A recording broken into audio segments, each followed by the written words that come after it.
आज हम बनाने जा रहे हैं बहुत ही मज़ेदार बीफ रोस्ट बोटी।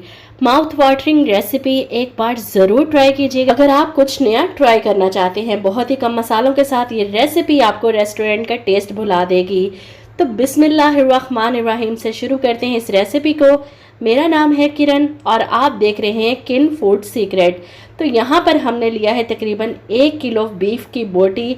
आप बग़ैर हड्डी के रान का गोश्त इस्तेमाल करें, ज़्यादा नरम बनेगा। इसे 1 घंटा पानी में भिगो लें, जिसमें थोड़ा सा सिरका डाल लें ताकि इसका अच्छी तरह से ब्लड निकल जाए और इस तरह गोश्त का कलर भी चेंज हो जाएगा। इसमें से ब्लड निकल जाएगा तो इसकी स्मेल भी कम हो जाएगी। तकरीबन 1 घंटा लाजमी इसे सिरके वाले पानी में भिगोएं। तो यहाँ पर मैंने एक प्रेशर कुकर लिया है जिसमें तकरीबन आधा कप मैं ऑयल शामिल कर रही हूँ और साथ ही जो हमने बीफ की बोटी धोकर रखी है स्टेनर में, उसे अच्छी तरह से स्टेन करके पानी इसमें शामिल कर लें और इस ऑयल के साथ हमने इसकी पहले भुनाई करनी है। याद रखिए कि बीफ बोटी के साथ चर्बी लाजमी शामिल करें ताकि ज़्यादा नरम बने।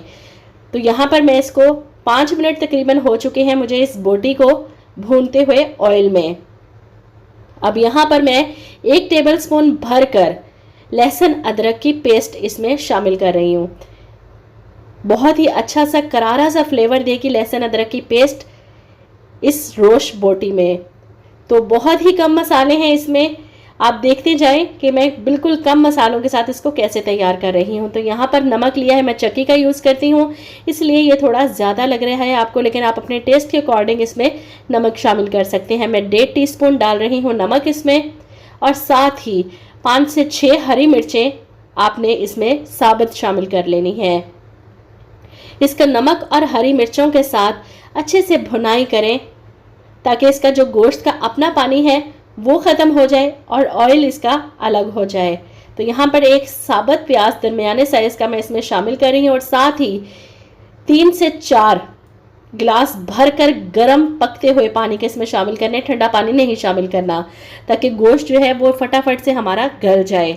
अब ये पानी शामिल करने के बाद देखिए मैंने कुछ और नहीं शामिल किया, बस इसे वेट लगाना है। मैंने तकरीबन 45 मिनट इसको वेट लगाया है और वेट लगाने के बाद इसकी शक्ल कुछ यूँ निकल कर आई है। देखें पानी तकरीबन खुश्क हो चुका है, ऑयल अलहदा हो चुका है और प्याज गल चुका है और बोटियाँ भी चेक करती हूँ मैं आपके सामने ही इसको कि ये गली है कि नहीं।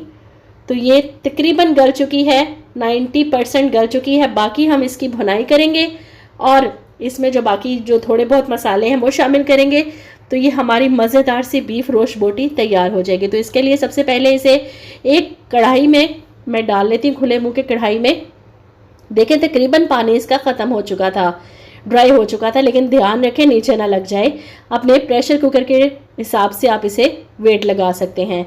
तो यहाँ पर मैं इसको पहले इसी के ऑयल और पानी में भुनाई करूँगी। प्याज बिल्कुल गल चुका है, देखें हरी मिर्चें भी सॉफ्ट हो चुकी हैं जो हमने इसमें साबुत शामिल की थी। अब यहाँ पर 1 टीस्पून भरकर पिसी काली मिर्च और ½ टीस्पून ज़ीरे का भुना कुटा ज़ीरा इसमें शामिल करेंगे और साथ ही 1 प्याली फेंटे हुए दही की। बस यही मसाले हैं इसके रोस्ट बोटी के।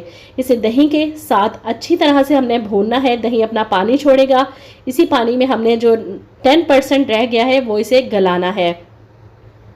इसकी अच्छे से मिक्सिंग करके भुनाई करके हम देखें इसका ऑयल अलहदा कर रहे हैं और अभी भी इसमें पानी है, जो दही ने पानी छोड़ा है उस पानी को हमने इस तरह ड्राई नहीं करना है। इसको हमने ढक कर दम पे तकरीबन 10 मिनट हल्की आंच पे पड़े रहने देना है ताकि जो दही का हमारा जो मसाला और काली मिर्च हमने डाली है वो बोटियों के अंदर तक रच जाए। तो इस तरह ये देखें इसने पानी छोड़ा है ना थोड़ा सा, ये देखें। तो इसी तरह हम इसको ढक देंगे ताकि ये 10 मिनट दम पे अच्छी तरह से पक जाए और काली मिर्च का टेस्ट बोटियों के अंदर तक आ जाए। तो अभी देखें इस स्टेज पे मैं आपको दिखा रही हूँ ये तकरीबन गल चुकी है और बाकी ये दम में गलेगी।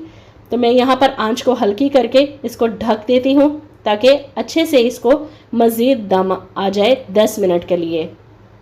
तो 10 मिनट बाद इसका ढक्कन हटाकर हम देखते हैं तो माशाल्लाह से बहुत ही कमाल का ये हमारी रोस्ट बोटी तैयार हुई। ये बिल्कुल हमने ड्राई नहीं करनी, ये ऐसे ही रस्मी सी से जिस तरह पानी होता है ना हल्का हल्का सा, ये बीच में ऑयल और पानी ये मिक्स रहेगा इस तरह। ये फिर ही रोटी या नान के साथ आप इसको खा सकते हैं, बहुत ही टेस्टी लगेगी। अब यहाँ पर लीमू के कुछ कतले मैं डाल लेती हूँ एंड में और साथ हरी मिर्चें, अदरक, सारा कुछ, धनिया आप डाल सकते हैं। धनिया इस टाइम मेरे पास अवेलेबल नहीं था, इसलिए मैंने ये चीज़ें बस शामिल की और मज़ेदार सी रोश बोटी हमारी तैयार है। ये देखें, इसमें हल्की हल्की सी ये ग्रेवी होती है, ये ऐसे ही रहेगी ताकि आप नान और रोटी के साथ इसको एंजॉय कर सकें। तो ये देखें बोटी का एक कितनी सॉफ्ट और कमाल की गली हुई है बोटी, और रोश के जो हमारा वो जो शोरबा सा है उसके साथ तो कमाल है, मतलब कि इतना कि टेस्टी। और बिल्कुल लाइट से देखें, नमक और काली मिर्च डाली है मैंने, और उसी से इसका इतना टेस्ट निकल कर आया कि मेरे हाथ नहीं रुक रहा। मैं फिर से एक और बाइट ले रही हूँ, और बहुत ही मज़ेदार बाइट है ये। तो उम्मीद है कि आज की ये रेसिपी आपको पसंद आई होगी। मुझे दुआओं में याद रखिएगा, इस मेरी रेसिपीज़ को ज़रूर ट्राई कीजिएगा। अपना बहुत सा ख्याल रखिएगा और मुझे दीजिए इजाज़त। अल्लाह हाफिज़।